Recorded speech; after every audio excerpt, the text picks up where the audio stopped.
of the culture on the whole. So this is the structure of culture. One of the characteristic features of culture that I have seen is, that we have already seen is, culture has a structure. Okay, this is the structure of the culture. And remember this, details are not very important, means list of culture complexes, culture patterns is not important, but knowing the structure of the culture is important to understand the theories in anthropology. Okay, then after that we have seen culture area concept. Culture area is a geographic region or an area having more cultural homogeneity or less cultural heterogeneity. So that is what is a culture area. Iravati Karve classified culture areas in India into North, South, Central, Northeast. Same way Clark Whistler, okay, classified the culture areas of North America like that. So that is culture area concept. Okay, Clark Whistler systematically and scientifically developed the concept of culture area. Then Bose classified the culture, North America, South America, and Africa into different culture areas. Same way Grover, another American anthropologist, examined culture area maps constructed by Bose and Whistler, and he brought some major changes to it. So yes, hello, good afternoon, welcome all of you to the class.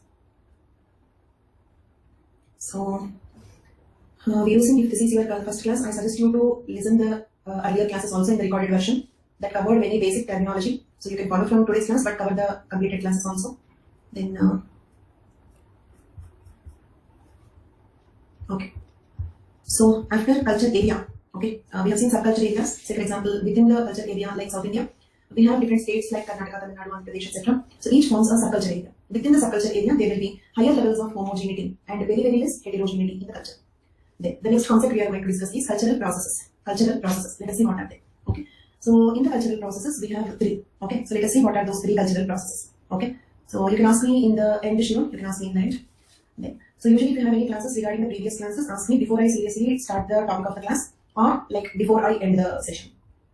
Then, so we are discussing the cultural processes. Here we have three different cultural processes. The first one is enculturation. Okay, the first one is enculturation. Enculturation means, let us suppose a society A in its first generation, okay, and like the culture is getting transmitted from one generation to the next generation of the same society.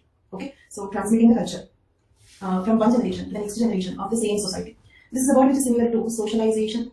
Socialization means parents teach the young ones about their culture, how they have to behave in society, okay, about their traditions, practices, everything. So this is nothing but enculturation. Enculturating means what? Giving the children their first culture.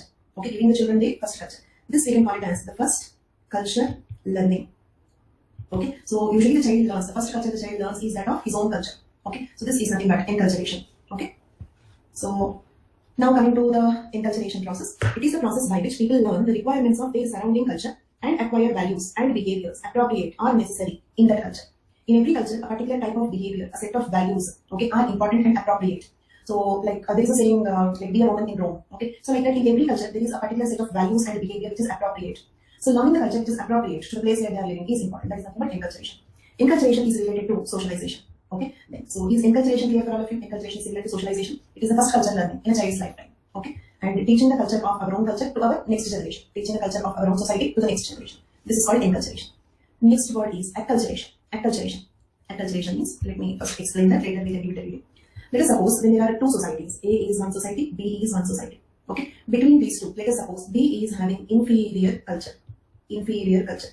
Then immediately a question may strike in your mind that I told you that culture is not quantitative, it is only qualitative. We cannot measure the culture. We cannot say which culture is inferior or superior to the other culture. I told you all these points. But here I am using the word inferior culture. Technically speaking, appropriately speaking, this usage is wrong, but it is in usage. Okay, so when it is in usage, what does it mean? We cannot culture, no, not only ethnocentric approach, in general also this word is in usage. Okay, when it is in usage, what does it mean?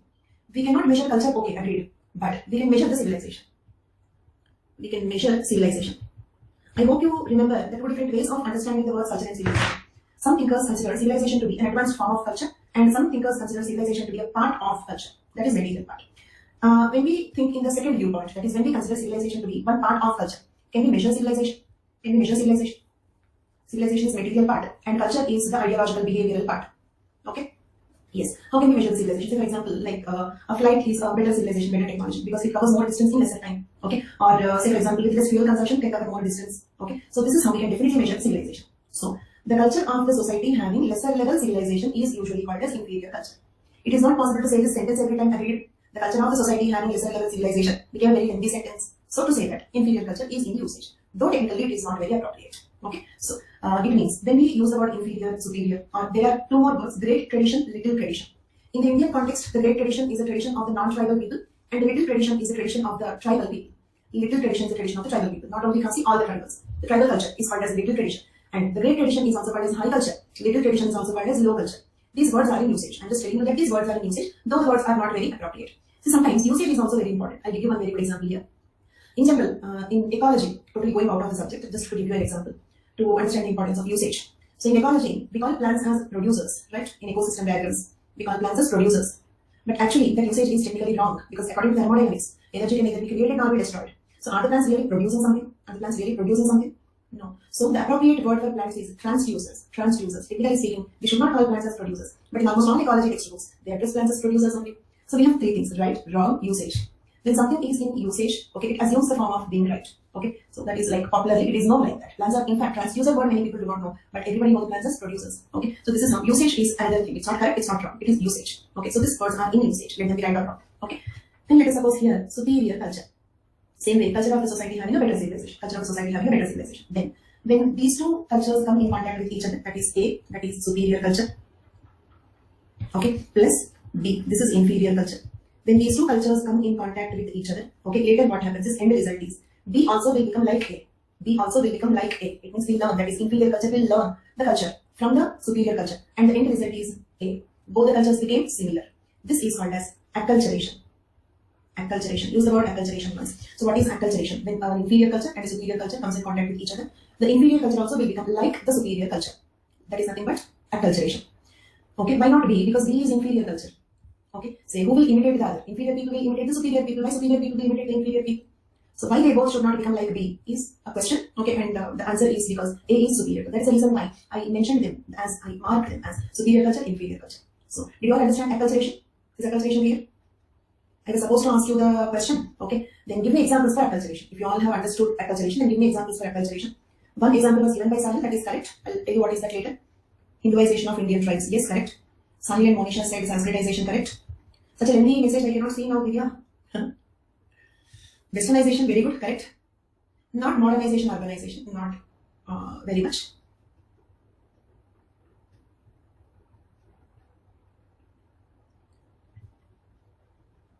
Yes, we say inferior, superior based on material aspects. Okay. See, when some thinkers consider civilization as an advanced culture, they are considering material aspects also a part of the culture only.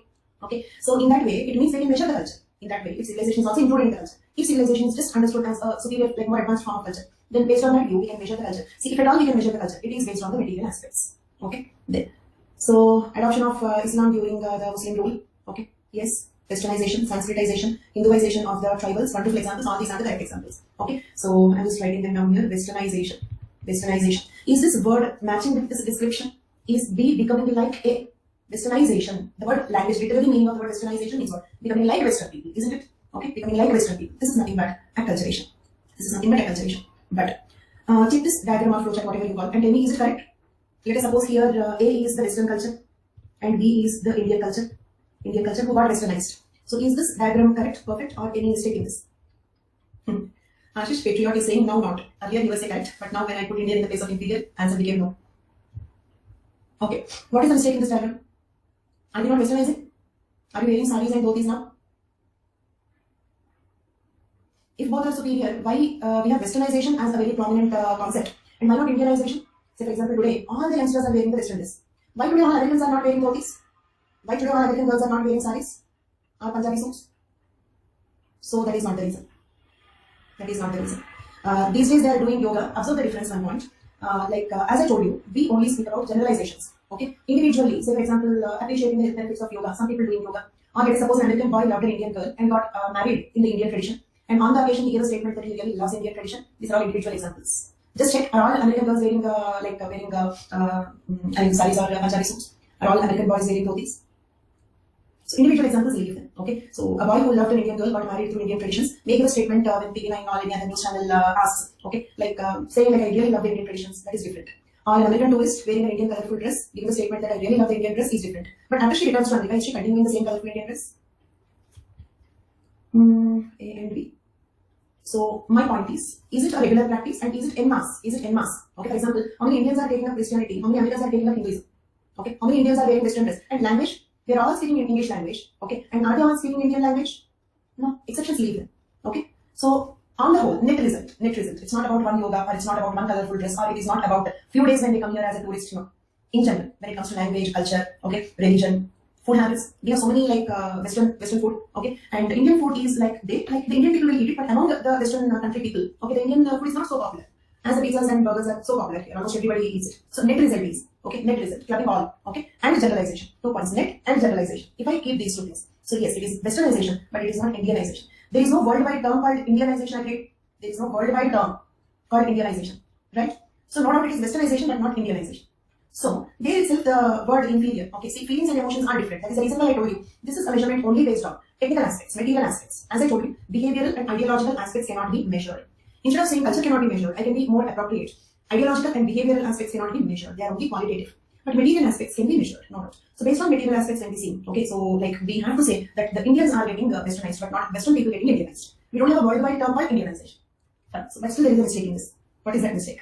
Still there is a mistake in this diagram. Not inferior, superior. Okay, that is not the mistake.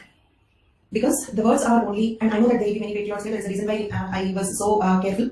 I was so careful in explaining the word inferior. And the result of Westernization word indicates that only, no? It's not AB. Is it like Americans are wearing sarees and Indians are wearing jeans pants? No, right? It's not AB. It is only the word is Westernization. It's not becoming like this, not becoming like some hybrid. Becoming like this only. That is also not wrong. Okay, let me tell you.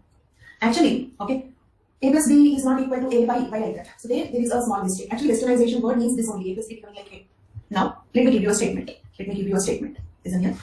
If acculturation is complete, then the diagram is correct. A plus B becomes A. This is correct under one clause. The clause is if acculturation is complete. Okay.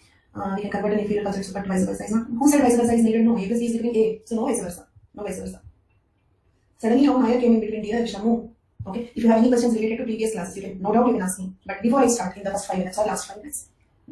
So Ashish, there is no point of vice versa. It's not bidirectional. It is Westernization, that's not Indianization.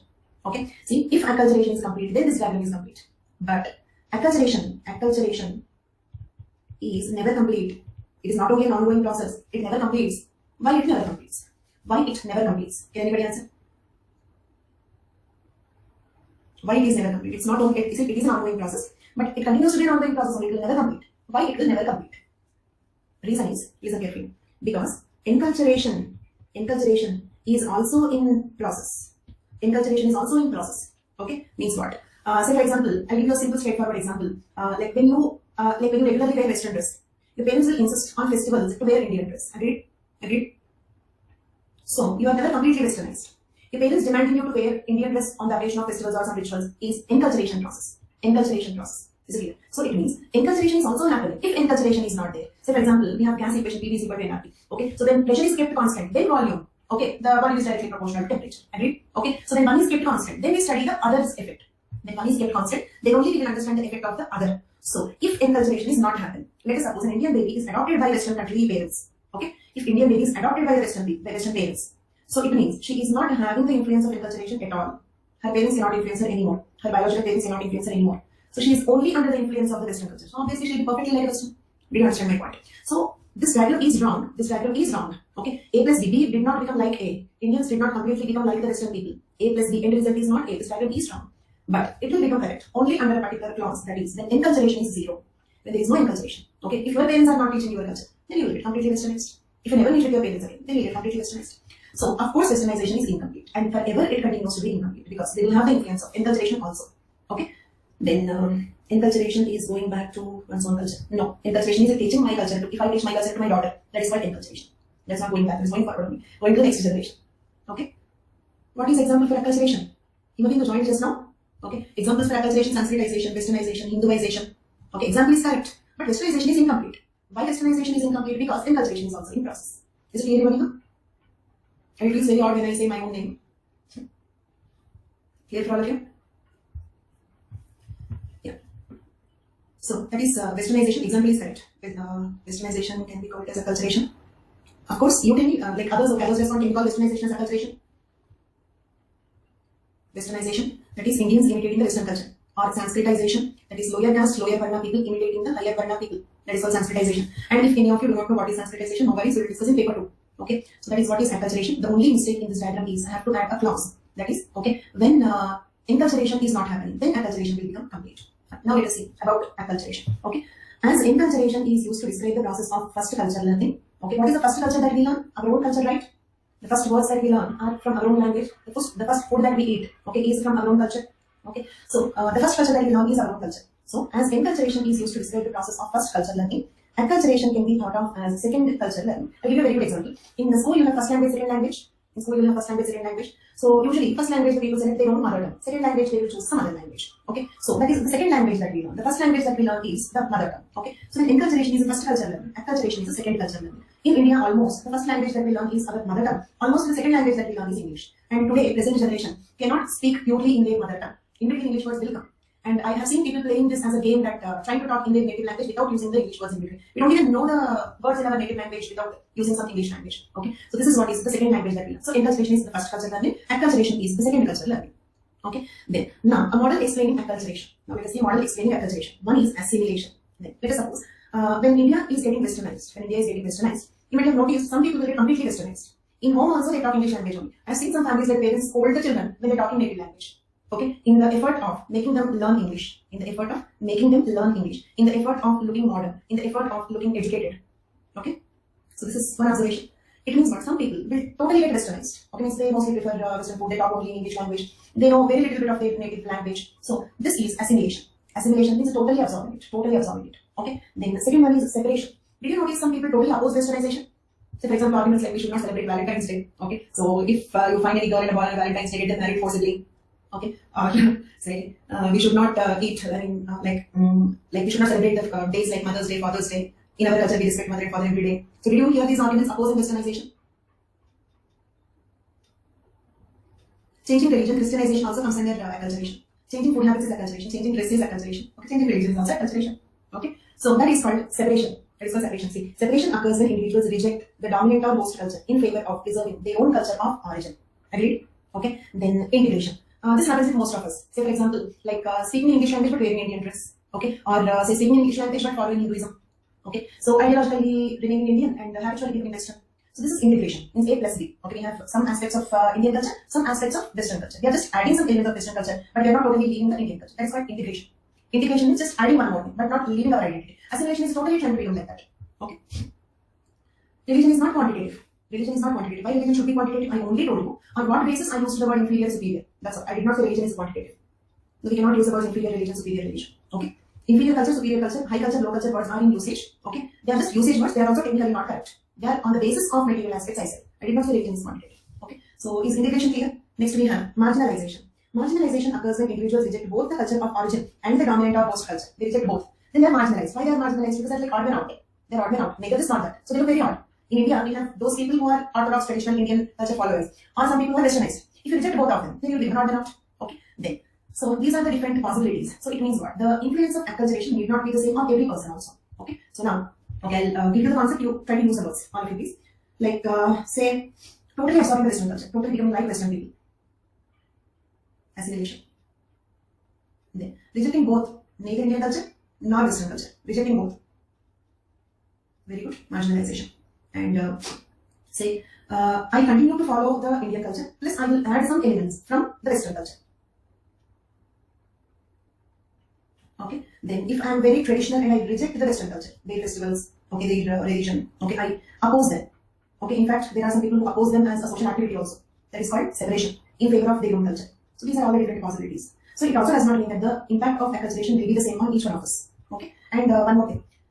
Okay, I'll ask you this as a question. In India, we have different castes. Okay, higher caste, lower caste, and untouchables. So, who do you feel will get westernized first? Higher caste people or lower caste people? Who got westernized first? Who got westernized first? Others? Others?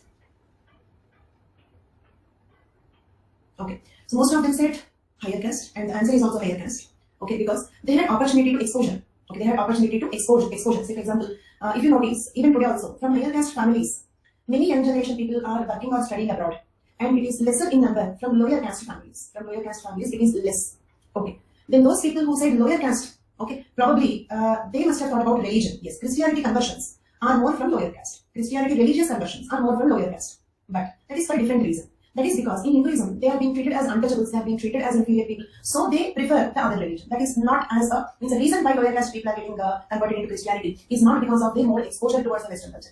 That is because of their need, as they are not being treated equal in Hinduism. So they are more attracted towards Christianity, who will enjoy untouchability. Okay, it doesn't feel good if you feel treated as an untouchable. If the people hesitate to touch you, it feels very bad. Okay, so they prefer Christianity. That is not because they had a higher exposure to the Westernization. So, in general, language, dressing, food habits, in all these aspects, leaving religion apart. Okay, higher caste people will get, they were the first generation people who got westernized. Okay, because they were placed in some jobs during the British colonial rule. They got opportunity to get Western education. So, because of that, higher caste people got the westernization first. So, same way, class, caste, religion, okay, all these aspects will influence the acculturation. So, its impact on each and every individual need not be exactly the same. Okay, so we have seen two concepts. In those two concepts, which is first culture learning, second culture learning. Second culture learning, acculturation. Why are we not completely westernized? Maybe dressing, lifestyle, etc. are Western, but ideologically we are still Indian. Because of the influence of enculturation. Okay? Because both are happening. We are getting westernized, we are getting encultured. Okay? Both are happening. So mostly the result will be integration. So most of us will fall in the integration category. Okay. Now there is one more process. That is transculturation. Okay. Before going to that, I have to tell you one more point. Let us read this sentence once. Here, assimilation occurs when individuals adopt the cultural norms of dominant or host culture. See, actually, Indians got westernized primarily because of the British colonial rule, not modernized. Don't misunderstand me. Even if British colonial rulers do not come to India, we will get modernized. That is different. Westernization word is particularly given to imitating the Western people. We should not equate the two words, westernization and modernization. They are different. Maybe they are interrelated. Okay, our modernization might have speeded up because of the westernization. That is different. Okay, but we should be able to separate the two concepts. Westernization is different, modernization is different. Okay. So, Indians primarily got westernized during the British colonial rule. In that case, which is host culture, which is guest culture, which is host culture there, which is host culture. Host means what? For example, if a guest comes to your home, you are called the host, right? Right? So, if Indians got westernized during the British colonial rule, then what is host culture? Indian culture is a host culture. So, if you observe this usage, read out the sentence assimilation. Assimilation occurs when individuals adopt the cultural norms of dominant culture, okay. But host culture, is it correct in the westernization of Indians concept? No, right? But this usage is because usually colonialism need not always be the reason for westernization. Colonial rule need not always be the reason for westernization. Let us suppose Britishers never came to India. Okay, still, for example, if I go to Britain for some job or education, then also I can get westernized. Okay, if I go to Britain for some job or education, then also I will get westernized. In that case, they will become host culture. Okay, here the host culture word is used and it is not wrong. Why it is not wrong? Because every time westernization need not be due to the colonial rule or colonialism. Is it clear? Just for education or for some job, if the people migrated to the Western country, they also can get westernized. So host culture word is not technically wrong, but particularly in the Indian context when you consider the British colonial rule as an event, in that case, the Britain culture may be called as dominant culture, but cannot be called as host culture. Okay. Then in ancient times, foreign rulers Indianized and settled in India. To settle in India, okay, they need to get Indianized to some extent, okay, to impress the Indians, to make them accept the rule. Is it clear? For example, when the colonial rulers from any country, when they are not so powerful, okay, to make the Indians accept them as rulers, okay, they will have to accept some cultural practices of Indians. Obviously, that is there. I will tell you one more concept from paper 2. That is, okay, first ask you a general concept. Did you hear people fighting, some higher caste people fighting for BC status or SC status? Notice? Higher caste people fighting for OBC status. Why do they want to be proven as lower people? Why they are fighting for lower status? For reservation, right? Just like that, to get acceptance, for some benefit. Okay, taking some cultural aspects of the inferior culture will happen. Okay, taking some cultural aspects of the inferior culture will happen, but that is not exactly this concept. Okay, so okay, fine. So now next concept is transculturation. Now let us move on to the next concept, transculturation. Transculturation is a term coined by Cuban anthropologist Fernando Oritz to describe the phenomenon of merging and converging cultures. This is transculturation. For example, look at this equation, A plus B. But here, A is not a superior culture, B is not an inferior culture. There can be little differences, but they are comparable. It's not that A is clearly superior and B is clearly inferior. They are two comparable cultures. Okay. Then, okay, I'll ask you one question. Are you eating only Western food or are you eating Chinese food also? Right? Italian food also. Any other, not only Western food, Chinese food and some food from Islamic countries. Particularly the biryanis and kebabs are from Islam culture. Biryanis and kebabs are from Islam culture. Right? So it means we are not only imitating the Western culture, we are also imitating. It means we eat Chinese food. Okay, so it means what? We have other cultures influence also. In that case, we cannot use the word acculturation. We use the word transculturation. For example, when two comparable cultures come in contact with each other, they both will change. This is what you proposed actually. Some of you proposed for this one, acculturation. There it is not correct. Here it is correct. In transculturation, it is correct. When A plus B comes in contact with each other, they both will exchange certain cultural elements. So, after the interaction, A does not remain like A anymore. B does not remain like B anymore. A plus B became C plus D. Both have changed. And A did not become like B. B did not become like A. Both have changed. Okay. So, do you understand transculturation? Yes. Very good. Thank you. So, to describe the phenomenon of merging and converging cultures, Fernando Oritz gave the concept of transculturation. It is neither acculturation nor deculturation. Transculturation is neither acculturation. It is not learning a superior culture. Nor deculturation. Deculturation means what? Losing our own culture. Deculturation means losing our own culture. Acculturation, taking one more culture. It is neither acculturation nor deculturation. Rather, it is neo-culturation. Neo means what? New. They both got some new culture. It's a combination. It's a combination of both. Okay. So new culture, neo-culturation. It can also be called as ethno-convergence. Means now they have both the elements of both the cultures. Got it? In general sense, transculturation covers interracial marriage, okay, multi-ethnic societies like India.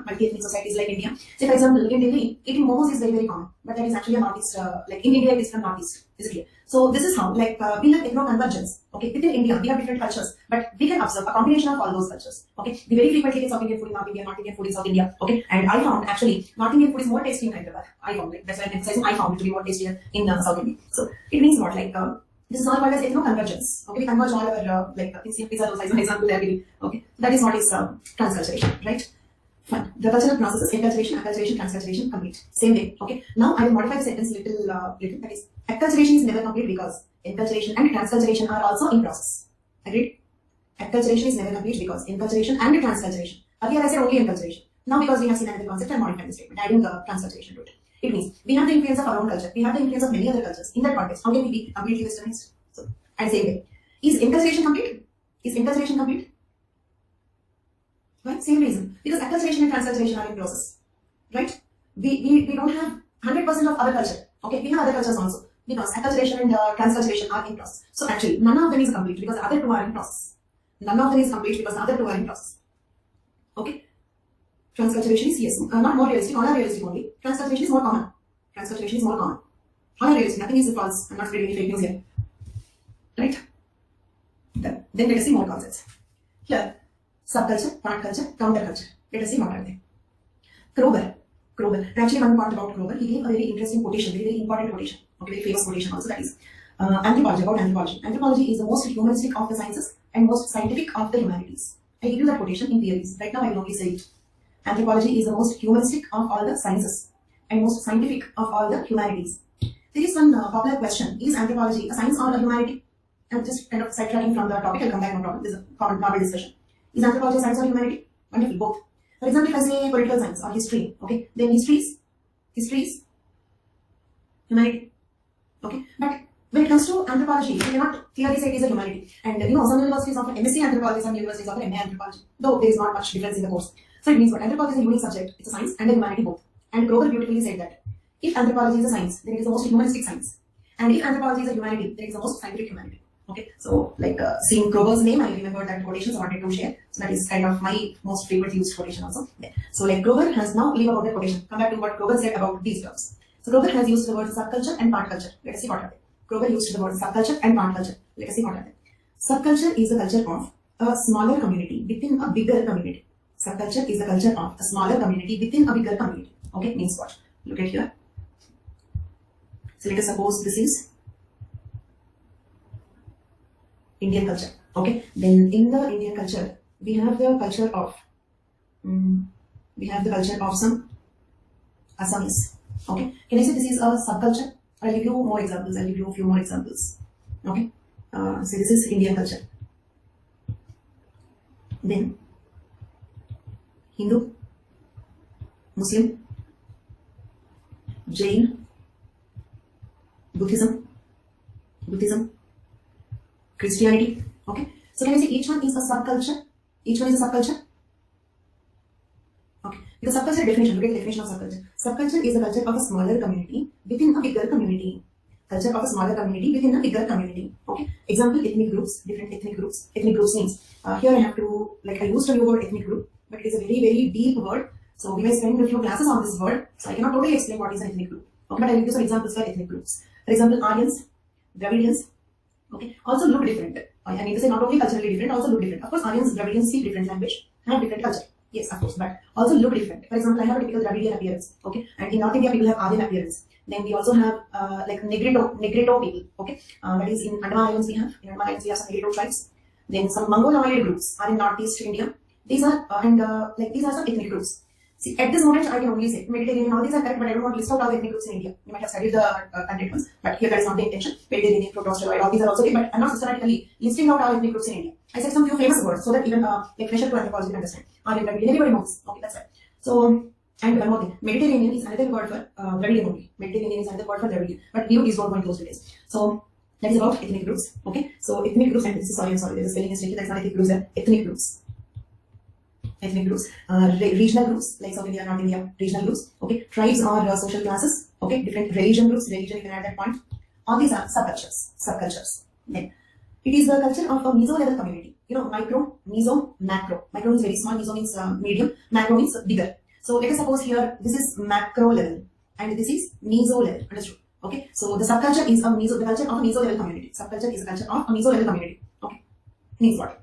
Like it can be the culture of one state, or it can be the culture of one religious group, or it can be the culture of one region within the country. That is called subculture. Then one question. All of you try to answer this. Is subculture area, okay? Is subculture area and subculture same or different? Is subculture area and subculture same or different? Very good, thank you. Different. The difference is in the area. Means what? Subculture area is the name given, word used to refer a geographic place, whereas subculture is the culture in that place. Okay, means what? This is about subculture is about the culture. Subculture is about the culture. Subculture area is about the area. Subculture area is about a geographic region. Subculture is about a particular culture. Subculture is about a particular culture. Clear for all of you? Okay. There. So, so I want you to clearly understand the difference between subculture area and subculture. Subculture area is the geographic region, an area, whereas subculture is a culture in that area. And are these two related? Can I say subculture area, subculture related concepts? Yes. So in a subculture area, you can have a subculture. In a subculture area, you can have a subculture. Okay? There. Very good. And here, one small instruction or a suggestion or an advice, whatever you take, one small general discussion for 2 minutes. Okay? See, till now, I was used to people who join in a particular course. They take a particular course with a particular teacher. Okay? So, teacher and student, both will have commitment. Okay? And here, you are free to attend any class. In this context, I want to warn you, okay, please take the classes very, very seriously. Very seriously. It's not that, okay, this I heard here, that I heard here, okay, like this is available, so I am listening to the class. Please don't do like that. Okay? Take the classes very, very seriously. Some classes will be very easy, some classes will be very difficult. Some classes will be very interesting, some classes will be boring also because there are many factual topics. Okay? So let it be easy or difficult. Let it be boring or interesting. Whatever it is, throughout the course, attend each class with equal level of interest. That is very, very important.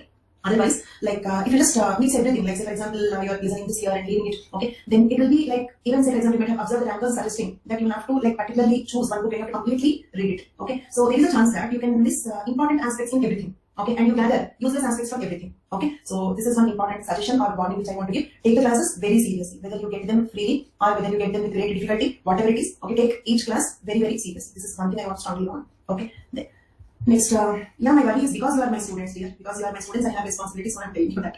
Okay? If you are not my students, why should I worry about it? Then, so now coming to the subculture. Subculture area and subculture are related but not exactly the same. In one subculture area, you will have a subculture. Okay? And subculture is the culture of meso-level community. Then next, look at here. A subculture may conflict with the dominant culture. When the conflict becomes serious and when the community violates the laws of dominant culture, a different type of culture emerges. Then it is called counterculture. A different type of culture emerges. Then it is called counterculture. Look at this diagram. Hindus, Muslims, Jains, Buddhists, Christians. Okay. Then in some earlier discussion, I told you like Hinduism and Jainism, particularly the Brahmin caste in Hinduism and Jains are very, very similar. Okay. And Buddhism, Hinduism also, even like Buddha considered as one of the Dashavaras. Okay. So Christianity, like to some extent, we may have negativity, but not so kind of a violent relation. Okay. Here, all these cultures are existing. All these are subcultures. In that, majority people belong to Hinduism. In India, majority people belong to Hinduism.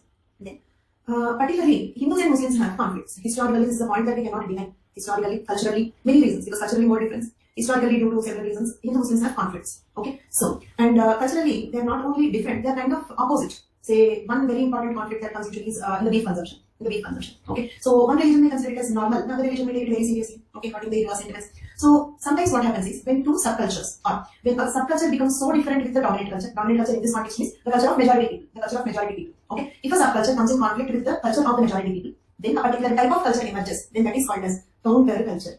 Counterculture.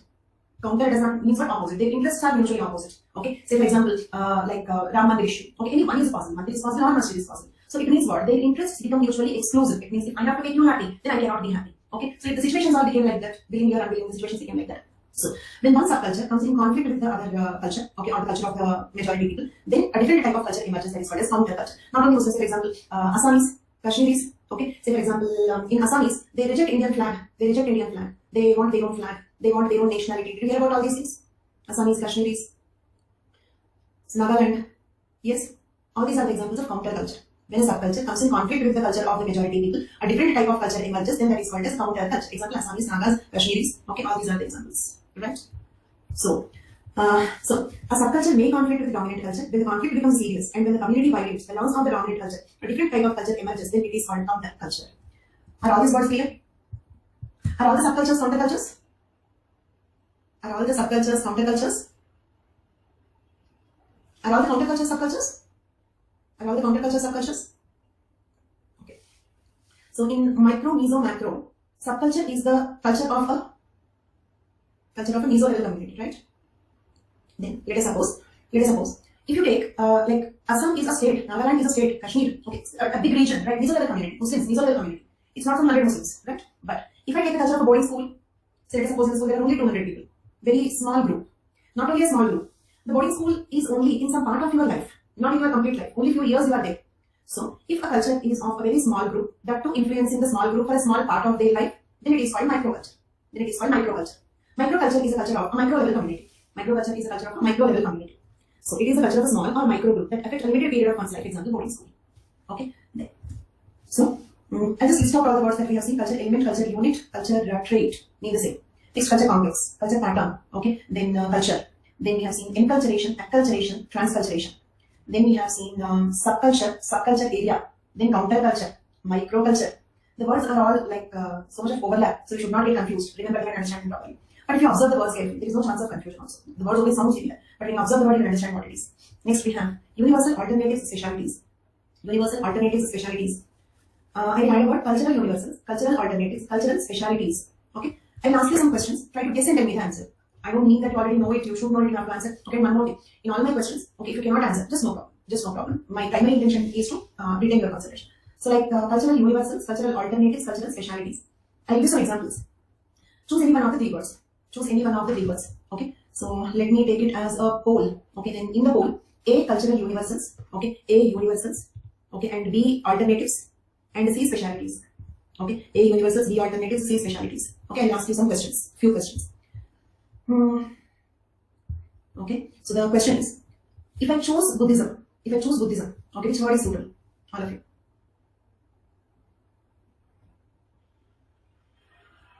If I choose Buddhism, and stressing the word choose, only 53% said correct answer. The correct answer is alternative.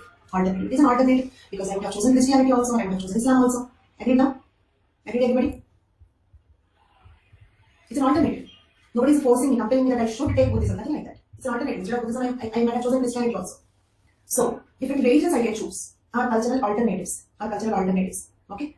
One more question. Say for example, only Brahmins can read Vedas and teach Vedas. Only Brahmins can read and teach Vedas. I added the word teach Vedas. Okay. Because the Kshatriyas and Vaishyas also can read Vedas. Okay. Then answer this question. Only Brahmins can read and teach Vedas. 92% correct this time. It is speciality. It means only they can do it. Only they can do it. Others cannot do that. Specialized for them. Is clear. Okay. Say for example, baby nursing is a cultural specialty of only females. Okay. Or reading Vedas or Upanayana. Okay, Upanayana ceremony is a cultural specialty of only Dvijas. Only Dvijas can undergo Upanayana. Others cannot get Upanayana ceremony done. So these are the examples of cultural specialties. And say for example, monogamy, democracy. Okay. So answer this. Universal, cultural universal, because universal, but of course exceptions are possible. It does not mean monogamy everywhere. Then don't ask me what about Maya's and what about some other tribe then. So universal here means what? As a generalization only. Okay, nothing can be absolutely universal. Okay, so let us suppose in the world you have only monogamy. even like marriage also becoming monogamous. Still, some people may go for more number of marriages, some people may not go for single marriage also. Okay, so exceptions will be there for every rule, and for this rule there is no exception. Okay, exceptions will be there for every rule, and for this rule there is no exception. Okay, so that is how that is called as cultural universals. So I hope you understood all the three concepts. Let us read it out once. According to Linton, the traits are necessary to all members of a society. They are called universals. Some traits are necessary for all members of a society. They are called cultural universals. Example: one must be monogamous, one must condemn free sex, infanticide, etc. One must condemn free sex and infanticide, etc. Okay, these are cultural universals. Then, okay, so cultural specialties and alternatives. I did not give the example here. Here it is there. Cultural alternatives. Okay, cultural alternatives. A person may choose among a number of religious beliefs or even adopt none, irreligious. Okay, such activities in which individuals are allowed a choice are called cultural alternatives. Cultural specialties. Specialties are the elements of culture which are shared by some but not all groups of the society. Example: age group, sex group, occupational group, etc. Okay, then there is one more word: contra-culture. Please notice the difference between contra-culture and counter-culture. They are not the same. Contra-culture, counter-culture are not the same. Let's see what is contra-culture. Contra-culture can be exemplified by the culture of a group of dacoits or antisocial groups. Okay, culture of dacoits or antisocial groups culture is called as contra-culture. Okay, see, for example, Hindus are right in their own perspective. Muslims are right in their own perspective. They will contradict each other. That is counter-culture. Okay, same way Assamese are correct in their own way. Okay, Hindus, mainstream Indians are correct in their own way. Okay, that is counter-culture. Counter means opposing. Does not mean that they are bad people. Is it clear? But when the other culture is really bad, really an antisocial group, then it is called as contra-culture. Contra-culture, terrorists or dacoits, etc. Okay, so now with that we completed culture chapter. Okay, but in the culture, civilization is also given separately. Civilization word is also given separately. Now we have to see what is civilization. In this context, there was a previous question also in the year 2013. The question was: bring out the distinguishing features of culture and civilization. Bring out the distinguishing features of culture and civilization. Okay, okay. First, I'll ask you one question. In this question, the examiner is following which view? Is the examiner in this question considering civilization as a part of culture, or civilization to be different from the culture? Different, right? Because civilization is a part of culture. Distinguishing features of culture and civilization do not arise. Okay, so in this question, the examiner took one stand. We should be able to observe such points in the question. Okay, so here, in this context, culture refers to the ideological, okay, and behavioral aspects. Civilization leads to material aspects. Okay, so they both are different. Culture refers to ideological and behavioral aspects. Civilization refers to material aspects. Then only this question will be meaningful. Otherwise, meaningless question is, right? Then, so after making the consideration for this question, we have to what is the structure of the answer. First, you have to write at least one definition of culture, one definition of civilization. But as we already completed one definition of culture, now it is the definitions of only civilization. But if this is a question in the exam, you have to write one definition of culture, one definition of civilization. As we already completed that is explanation, Priya, definition is different. When you write a definition, you have to quote a thinker and write its definition properly. Okay, so explaining the concept is different, explanation is different. Culture is what we are, and civilization is what we have. That is from essay. I mentioned that question. That is not from anthropology because it is from general essay. That is how anthropology is used in other papers in UPSC also. Okay, fine. Now let us see the definition of civilization. And for that essay, this content will be used. Culture is what we are, and civilization is what we have. Okay, then okay, I'll add one more statement to that. Culture is what we are, civilization is what we have. This is an essay question from 2020. Okay, so this is an essay question from 2020. So now I would like to add one more statement to it. Religion is what we think. Religion is what we think. Culture is what we are. Civilization is what we have. I'll give you this, I'll explain this with an example. Okay, culture is what we think. Let us suppose belief in, for the first statement I am taking the example of belief in Lord Shiva. Is belief an aspect of thought? Is belief, faith, we call religion also as faith, interfaith marriage we say. Is faith, belief an aspect of our thought process? Belief is not an object, right? So belief in Lord Shiva is an example of the first one. Then the act of worshipping Lord Shiva, the act of, say for example, going to a temple, doing some abhishek or something. So the act of worshipping Shiva is called as an aspect of culture. The action, behavior aspect of it, a ritual associated with it. Okay, say for example, celebrating the Shivratri. So these are the aspects of culture. Celebrating Shivratri is an aspect of culture. Agreed? Okay. Then third one, the Lord Shiva idol. It is an aspect of civilization. It is an aspect of civilization. Agreed with all the three statements? Religion is what we think, our belief system, our faith. Temple construction, say for example, architecture is culture. Building, the temple building is the stones. That is civilization. Agreed? Religion is what we think, our belief system, our faith. That is religion. So belief in Lord Shiva is a part of, it's a component of our religion. Then celebrating Shivratri or worshipping Lord Shiva, the act of worship, the act of worshipping Lord Shiva is an aspect of culture. The Lord Shiva's idol, that metal or stone idol object which I can touch and feel, that is an aspect of civilization. So religion is what we think, the culture is what we are, and civilization is what we have. Actually, this is a famous quotation in Anthropology and Culture chapter that is given as an essay in 2020. So that is how Anthropology option has a very good overlap with the other GS papers. Yes, Chandni, your example is correct. Okay. So, architecture of temple. Culture. Architecture means what? Design. Okay. The temple building is an aspect of civilization. Okay. And you built the temple with belief in God, belief in some Hindu God. That is called religion. Understood? We built the temple with a belief in some Hindu God. So it is an aspect of religion. It's not religion, it's an aspect of religion. Okay? So, the content that we are discussing will be useful for this question and also will be useful for that essay also. Let us see what it is. S.M. Fairchild argued that it is a higher stage of cultural development characterized by intellectual, aesthetic, technological and spiritual attainment.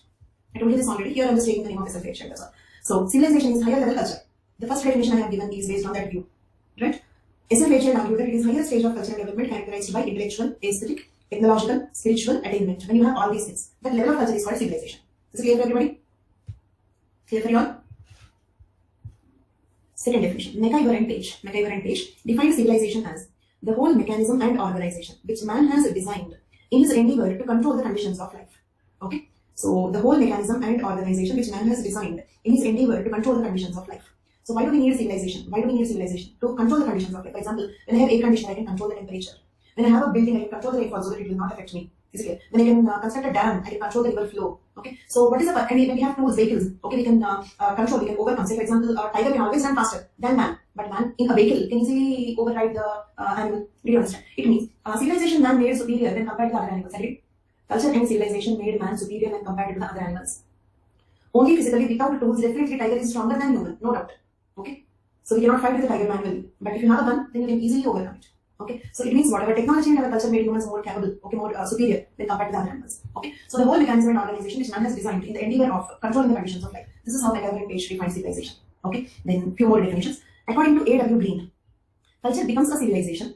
Culture becomes a civilization means based on the first view. Okay, the first definition and this similar lines. Culture becomes a civilization. From this sentence itself, we can understand that they are considering civilization to be a better form of more advanced culture, isn't it? So, culture becomes a civilization only if it contains language, metallurgy, science and technology, philosophy, specialized division of labor, complex economy, and political system. When you have all these things, then only we call the culture as civilization, right? And we discussed about Jane Goodall's contributions on the culture in chimpanzees, right? So, according to this definition, are chimpanzees cultured? According to this definition, is Jane Goodall correct? No.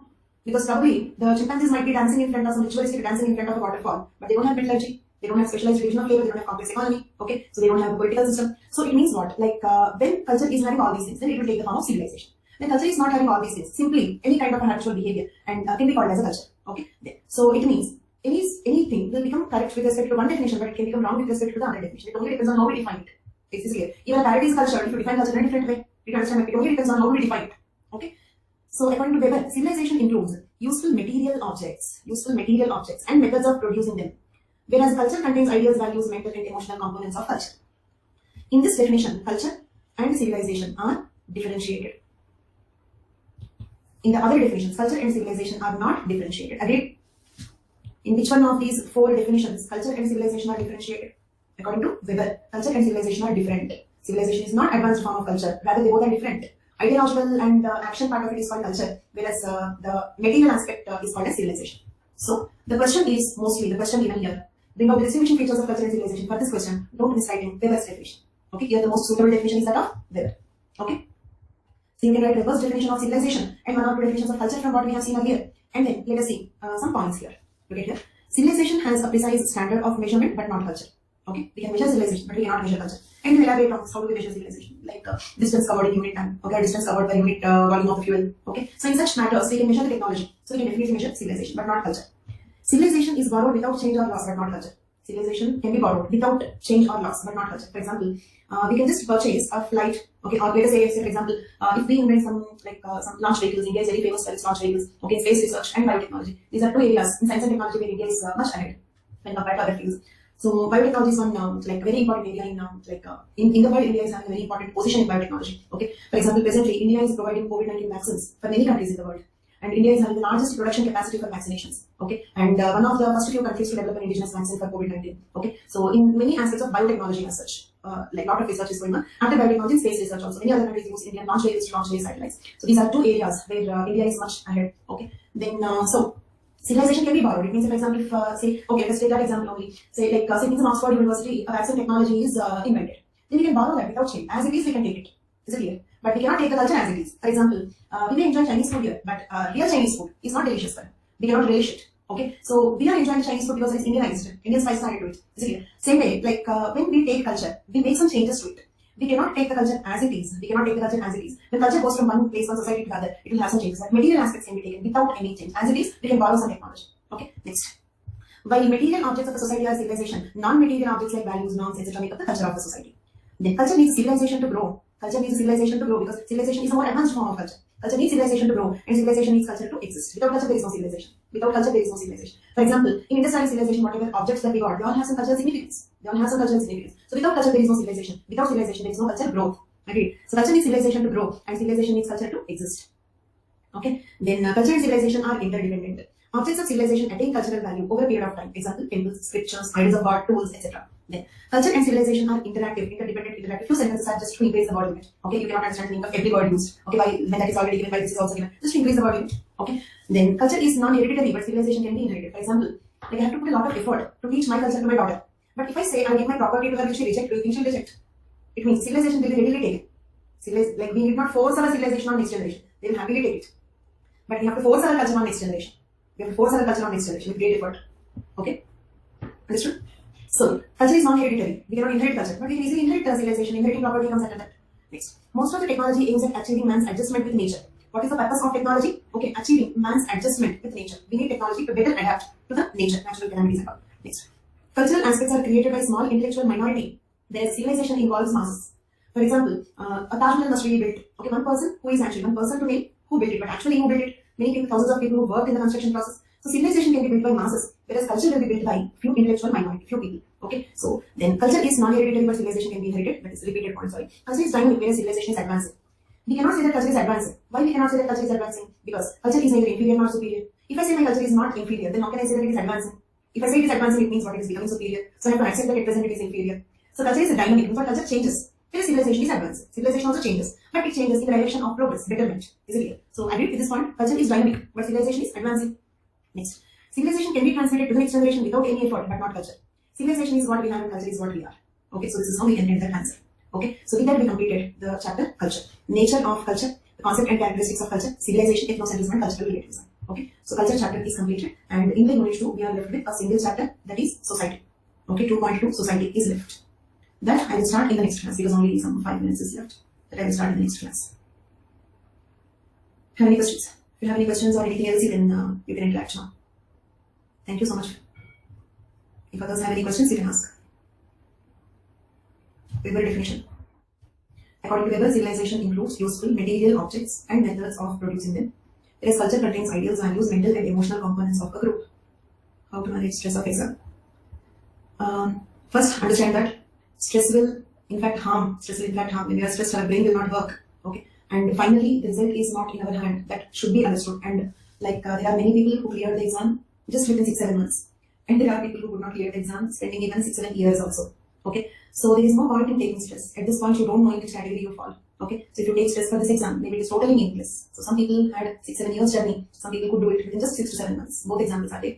And also understand that taking stress does not help. Okay, it will rather spoil your preparation. Don't overthink. Don't think about the result. Okay, like till the last minute, whatever you have to do preparation, you just continue to prepare. Result is really not in our hand. Really, the result is not in our hand. Okay, so we can use at any point, at the mains level, at the interview level, okay, or at the prelims level itself. Okay, so just don't think about the result. Keep following short-term goals. Okay, some timetable. And timetable also, okay, if you have a habit of following it, otherwise making the timetable, breaking it guilty, again breaking it guilty. Don't enter into that guilt cycle. Okay, if you are good at following the timetables, make it. Otherwise, just discard the concept of timetables also. Read how much ever you can read. that day whatever maximum possible from you, do that. There is no better timetable than that. Okay, because many people just make their timetable. Okay, they cannot follow it and agree with the cycle. In the week they waste 1 or 2 days. Okay, so relax and focus. If you are writing this prelims, primarily focus on prelims, and you can attend this class for 2 hours. That will be for a change. It's not very difficult to attend my classes. Very easy way. Okay, so you can just attend the class till before the exam. Also, you can attend the class. Not a big deal. 2 hours will be kind of a change. Okay, but if you're writing this prelims, now total focus should be on prelims. Don't spend more time on optional at this moment. Okay, so that's all for today. Thank you all so much. Bye bye. Thank you. Have a good day. Bye.